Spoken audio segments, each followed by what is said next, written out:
Hello दोस्तों, नमस्ते।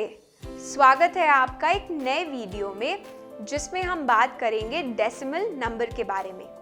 तो चलिए स्टार्ट करते हैं। चलिए आज हम कुछ स्पेशल फ्रैक्शंस के बारे में बात करेंगे, कुछ स्पेशल टाइप ऑफ फ्रैक्शंस के बारे में डिस्कस करेंगे जिनका डिनोमिनेटर या तो 10 होता है या तो वो मल्टीपल होता है 10 का। यानी either the denominator is 10 or it is a multiple of 10. तो the word deci, it means based on 10. तो जो fractions होते हैं जिनका denominator 10, 100, 1000, etc. ये होता है, उनको हम decimal fraction कहते हैं। और जो decimal number होता है वो एक नंबर होता है जिसमें डेसिमल पॉइंट या डॉट लगी हुई होती है। तो जो डेसिमल नंबर होता है it is used to represent a number which is smaller than a unit. मतलब कि जो डेसिमल नंबर होता है वो रिप्रेजेंट करता है उन नंबर्स को जो कि एक यूनिट से भी छोटे होते हैं या कम होते हैं। तो जो डेसिमल सिस्टम है उसको हम बेस 10 सिस्टम भी कहते हैं। और जो नंबर्स डेसिमल पॉइंट के पहले आते हैं उनको हम होल पार्ट कहते हैं, और जो नंबर्स डेसिमल पॉइंट के बाद आते हैं वो फ्रैक्शनल पार्ट होते हैं नंबर के। चलिए अब हम बात करेंगे फ्रैक्शन एज अ डेसिमल के बारे में। तो सबसे पहले मैं आपको बताऊंगी 1/10 के बारे में।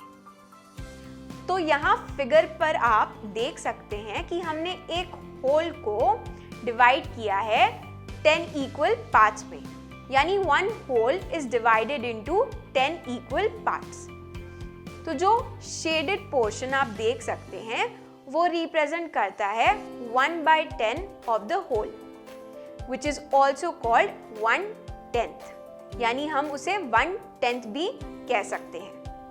चलिए इस 1/10 को या 1/10 को हम दूसरे फॉर्म में लिखते हैं।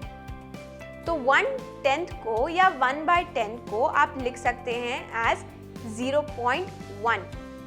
तो जो डेसिमल पॉइंट है वो लगेगा एक डिजिट के बाद फ्रॉम द राइट, क्योंकि 10 में सिर्फ एक 0 होता है।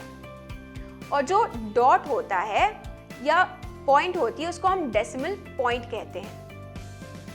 अब चलिए आगे बढ़ेंगे और बात करेंगे 100 के बारे में, यानी 1/100 के बारे में। तो यहाँ पर हमने एक बड़े से स्क्वायर को यानी 1 होल स्क्वायर को हमने डिवाइड किया है 100 स्मॉल स्क्वायर्स में। तो हर स्मॉल स्क्वायर 1/100 है बिग स्क्वायर का। तो जो शेडेड पोर्शन है वो रिप्रेजेंट करता है 1/100 ऑफ द होल, जिसे हम 100 कहते हैं। चलिए इसे हम दूसरे फॉर्म में लिखते हैं। तो 1/100 को हम लिख सकते हैं एज 0.01। तो यहाँ पर डेसिमल पॉइंट जो है वो लगेगी 2 डिजिट्स के बाद राइट से, यानी correct to 2 decimal places from the right, क्योंकि 100 में 2 0 होते हैं, इसीलिए आपका आंसर होगा 0.01। चलिए अब कुछ एग्जाम्पल्स डिस्कस करते हैं इससे रिलेटेड।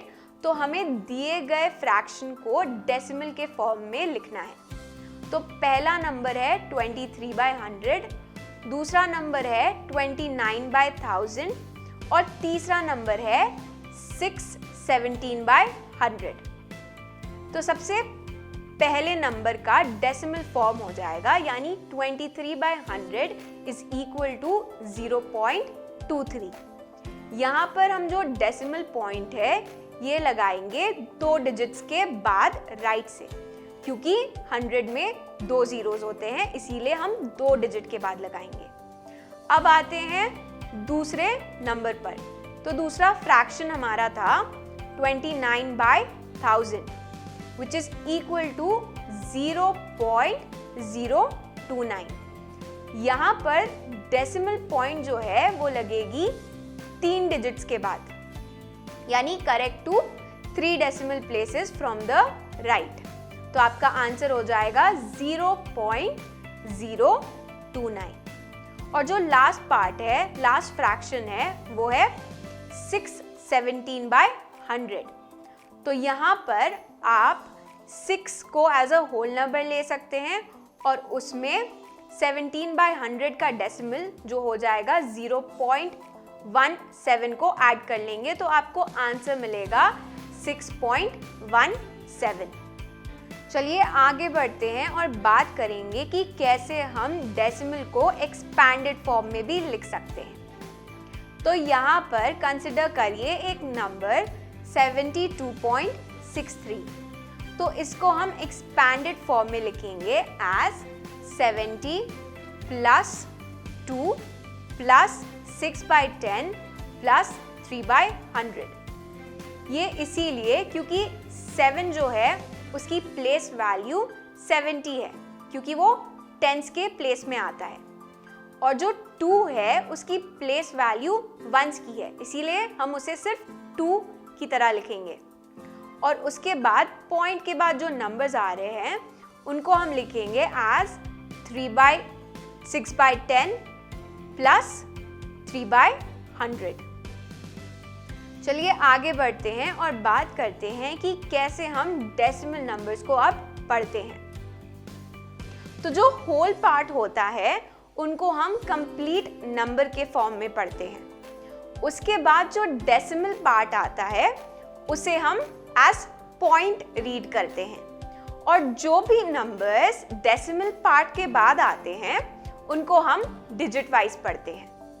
हेंस अगर आपके पास नंबर है 72.63, तो इसे हम पढ़ेंगे एज 72.63, ना कि 63। इस एग्जाम्पल को आप टैबुलर फॉर्म में भी देख सकते हैं। आप देख सकते हैं कि 7 जो है वो टेंस के प्लेस पे है और जो 2 है वो वंस के प्लेस में है, इसीलिए इस कंप्लीट पार्ट को यानी इस होल पार्ट को हम पढ़ते हैं एज 72। अब जो डेसिमल पार्ट आता है उसे हम बोलते हैं पॉइंट, और जो भी नंबर्स आप देख सकते हैं पॉइंट के बाद आते हैं उसे हम डिजिट वाइज पढ़ते हैं। तो जो नंबर 6 है वो आप देख सकते हैं कि वो 10th के प्लेस में है, और जो नंबर आपके पास 3 है वो आप देख सकते हैं कि वो 100th के प्लेस में है, इसीलिए हम उसे डिजिट वाइज पढ़ते हैं 6 और 3 करके, ना कि 63 करके। चलिए अब देखते हैं कि हम कैसे दिए गए नंबर्स को फिगर्स में लिख सकते हैं। यहाँ पर दिया गया है right each of the following in figures. पहला क्वेश्चन है 58.63 और दूसरा क्वेश्चन है 124.425। तो चलिए देखते हैं इसका सॉल्यूशन। तो पहला पार्ट क्वेश्चन का उसका आंसर हो जाएगा, आप लिखेंगे 58 जो कि हो जाएगा 58 पॉइंट, उसके बाद आप लिखेंगे 6 और 3, तो वो नंबर हो जाएगा 58.63। अब आते हैं दूसरे पार्ट पर।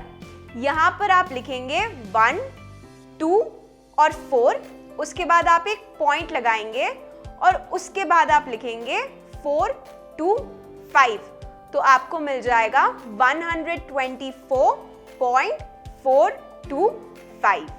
चलिए अब एक और एग्जाम्पल डिस्कस करेंगे। यहाँ पर हमें दिए गए नंबर की प्लेस वैल्यू लिखनी है, यानी हर डिजिट्स की हमें प्लेस वैल्यू लिखनी है, और साथ ही साथ इनको हमें एक्सपैंडेड फॉर्म में भी लिखना है। तो दिया गया नंबर है 269.374। तो चलिए इसका सॉल्यूशन देखेंगे। तो place value of 2 will be 200, यानी 200। इसके बाद जो डिजिट है वो है 6, तो place value of 6 is 6 10s यानी 60। अब आते हैं 6 के बाद जो नंबर है वो है 9, तो place value of 9 is 9 1s यानी हम सिर्फ उसे 9 लिखेंगे। अब आते हैं पॉइंट के बाद जो नंबर्स है उनके बारे में, तो place value of 3 is equal to 3 10th यानी 3/10। अब आते हैं place value of 7 is 700th, वो हो जाएगा 7/100। And lastly place value of 4 is equal to 4000th, वो हो जाएगा 4/1000। चलिए एक और एग्जाम्पल डिस्कस करते हैं। यहाँ पर आपको दिए गए नंबर को एक्सपैंडेड फॉर्म में लिखना है, और जो नंबर हमें एक्सपैंडेड फॉर्म में लिखना है वो है 269.374। तो चलिए इसका सल्यूशन देखते हैं। यहाँ पर आप लिखेंगे 200 plus 6 10s plus 9 1s plus 3 10th plus 700th and plus 4000th, जो कि हो जाएगा 200 plus 60 plus 9 plus 3/10 plus 7/100 and finally plus 4/1000। चलिए अब मैं आपको दूसरे एग्जाम्पल के बारे में बताती हूँ। यहाँ पे हमें राइट करना है, लिखना है, यानी उन्हें सबसे शॉर्ट फॉर्म में। तो जो नंबर्स दिए गए हैं वो है 0.8 प्लस 0.08 प्लस 0.008। तो जब आप इन सारे डेसिमल नंबर्स को ऐड करेंगे तो आपको आंसर मिलेगा 0.888। तो दोस्तों मैं होप करती हूँ कि आपको अब डेसिमल नंबर्स के बारे में अच्छे से समझ आ गया होगा। तो आज की वीडियो में इतना ही। मिलते हैं अगली वीडियो में एक नए और इंटरेस्टिंग टॉपिक के साथ। इस वीडियो में बने रहने के लिए थैंक यू सो मच।